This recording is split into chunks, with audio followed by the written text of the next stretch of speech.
What's up, everyone? Welcome to the Dungeons & Dragons 5th Edition Power Gamers Tactics Room. I'm your host, Bilbron Bafflestone. So today we're having another episode of my video response series, this time responding to Davvy Chappy's recent video, Power Does Not Exist in Dungeons & Dragons. Before we begin, I wanted to mention another channel that I found called Shard, or Shard D&D 5e. A new channel. He's only got a few videos and they're all about monks. But I like his analytical style, and I thought it was worthy of a shout out. So check him out. Link is below, as was the link to Davvy Chappy's original video, Power Does Not Exist in Dungeons & Dragons. So check that out as well. It's only about 8.5 minutes, and I will respond to it here. I originally did what I always do, which is to break down a person's arguments, lay them out, and then point by point go over them to determine if they're sound or valid or whatever.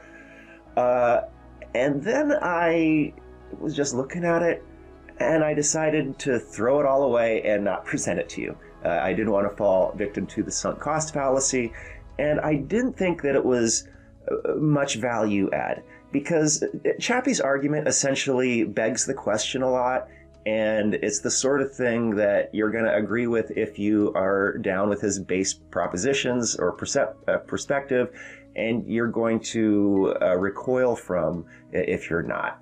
And I'm in that not category, because he states his premises pretty clearly up front when he says that everyone knows optimization is bad. I'm just going to tell you why it's bad.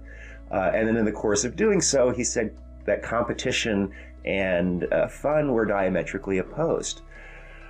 And so I wanted to do kind of a more general, holistic, conversational type of response to this, because, I do understand that this sort of perspective is prevalent these days. At least I'm getting that sense. But I am new to the community. I've only been checking out the D&D community in the last 4 months or so since I started my channel. And it's a little surprising to a 50-year-old man the way that the wind is blowing. And it's kind of surprising to me that, viewpoints like Chappy's that really disdain optimization are out there. And, so that Chappy basically makes the argument that optimization doesn't make any sense because you never gain in relative power to your enemies. The DM is just going to curate your encounters so that the difficulty is about always the same regardless of how strong you are. You're just going to face stronger enemies, and therefore that's a wash, and you gain no benefit by it, but you can gain a loss because optimizing just ruins the game. The DM can't tune battles properly, and then party members hate optimized characters because they feel frustrated by them. They experience a greater chance of a TPK or a death because the DM has to make the encounters so tough. And it just is a little alien to me, I guess. I'm an athlete, and I work on my hook shot so that when I walk onto the basketball court for a pickup game, I can score points with it. And I've never felt the need to get the consent of all of the other players to use my hook shot. And nor did I ever feel like I was, impacting their fun by not playing at my best. In fact, I kind of consider it an insult. If someone was going easy on me, dude, I'd be like, time out. Let's talk about this, bro. You need to, to give me what you got. Because, it's this baby proofing thing, this idea that, as Chappy states in his video, that players shouldn't die without being reassured by the DM that it's part of the storyline. I don't get it. I mean, to me, there is no, thrill of victory if there's no agony of defeat. But I do understand that it's prevalent. I once played a game called Blood Bowl, which is kind of like a board game where Dungeons & Dragons meets football. And you would play one game which lasted 3 hours, and then at the end of it, like there would be a few skill points distributed amongst your 15 players, and if they hit the rather high benchmarks for continually gaining skills, they got a roll, and then sometimes they got like, double sixes, which was amazing because that was plus strength. So the point being was that you could eventually create these characters that were, or these players that were so amazing because it took forever to build them, and you had to get so lucky to build them right, and then they could die, right? And so I was playing in this league where it was just huge, and I was just playing lots and lots of different players. And everybody wanted to make a gentleman's agreement with me that, like, okay, no one dies, right? We're just going to agree. Nobody can get that death result. And I was like, I don't get it. But I get that it's out there. And I guess that's kind of like the tenor. Is that really like the tenor of D&D these days, is that the DM is supposed to make sure that the players never die and they never have to worry about being good at stuff because, the DM is just going to make sure to hook them up on easy battles. I mean, even Chappy admits that it's fun to play with more abilities and such.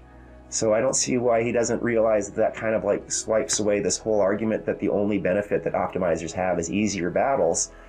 It's fun to be good at things, it's fun to play at a high level. I, don't want to step onto the basketball court against kids and then dunk on them. I mean, that's no fun.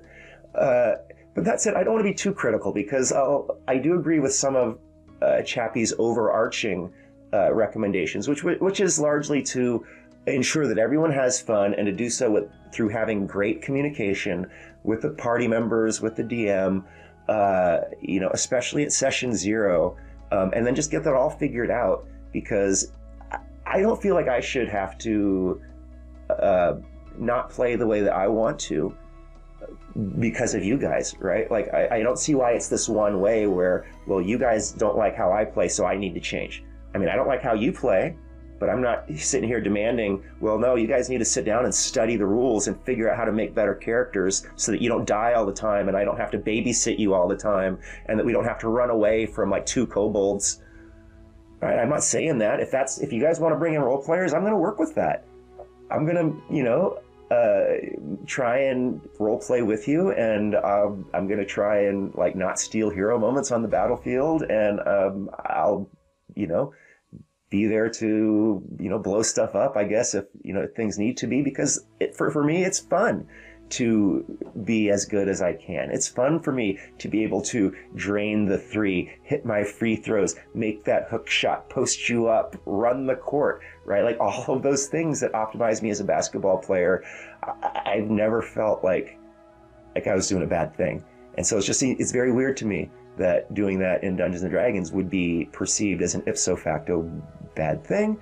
And so, talk to me about it, folks. Tell me in the comments what's going on here, what experiences that you've had. Is Chappy, representative of a, large perspective of Dungeons & Dragons? Am I the only one out there that, likes to be good at what I do and, take on really epic stuff and go home and tell the wife, hey, I killed a dragon and a bodak and a solar today, and not like, oh yeah, we ran from a couple of kobolds. In any case, let me know what you think in the comments below. Thank you so much for watching. This has been the Dungeons & Dragons 5th Edition Power Gamers Tactics Room. I'm your host, Bill Bafflestone. See you next time.